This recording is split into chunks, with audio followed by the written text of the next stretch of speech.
Hi folks, it's Mike with ModSolar, and today I'm going to show you the administration portion of the ModSolar platform, which is used for sales managers or other admin people inside of installers that really help manage the global settings, the defaults, and help keep things moving.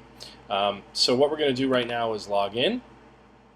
And if you've seen the other video, the first thing you'll notice is that we've got a lot more leads here on the My Leads page, and that's because any user that's set up as an administrator inside the ModSolar platform can see any leads and any proposals generated by other users on the platform, whether those users are administrators or just what we call client users, or really for individual salespeople. So I've got a nice little filter over here. I want to go ahead and see the salesperson's leads. So once I click that, I see that salesperson has one lead that we just generated called Sales Platform.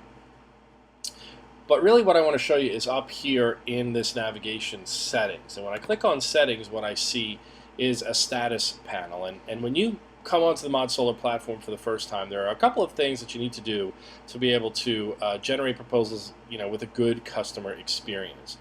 And this little table here just tells us whether or not you've defined all those things. So, okay, good, the company logo is present.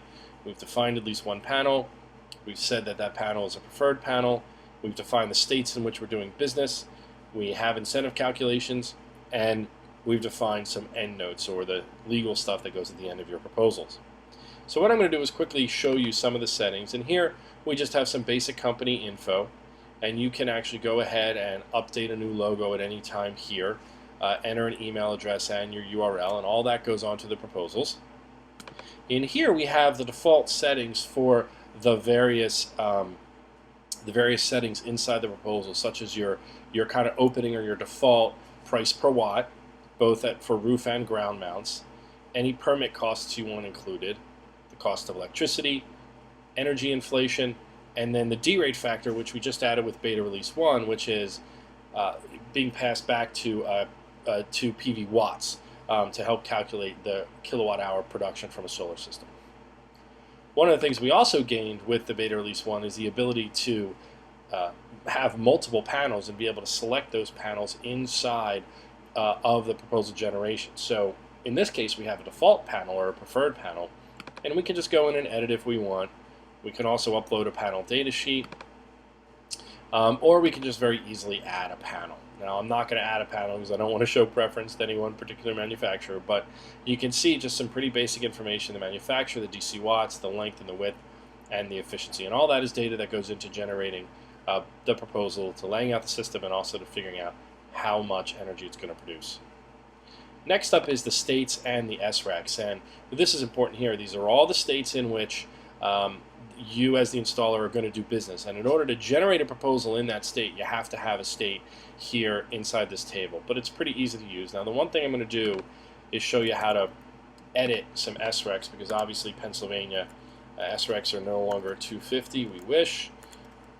Really, they're at 150 to be generous, and there we go. We've just changed it, and we can go ahead and add a state. And in this case, the one state that's not there is the District of Columbia, but I'm going to go ahead and cancel that. Now, if you have special financing programs like the New Jersey PSE&G, for example, that are going to take the SRECs from the homeowner, then you can actually just go ahead and blank those out. Or I could, put in the wrong format and then save it there. So there it is. Finally, one of the greatest things that we've added to the platform is we've separated out the proposal calculations so that they're individual to each installer on the platform. So if you want to put incentive calculations for your state in a different way, or if you want us to add incentive calculations for a state that we don't yet have, we can very quickly and easily do that. And usually that turnaround time is just a day to be able to get calculations into the platform and to do it very quickly. And if you take a look at our site and the platform page and go to the architecture page, you'll see why it's very, very easy to customize under the ModSolar platform. And the last thing I'm going to show you here is the proposal endnotes.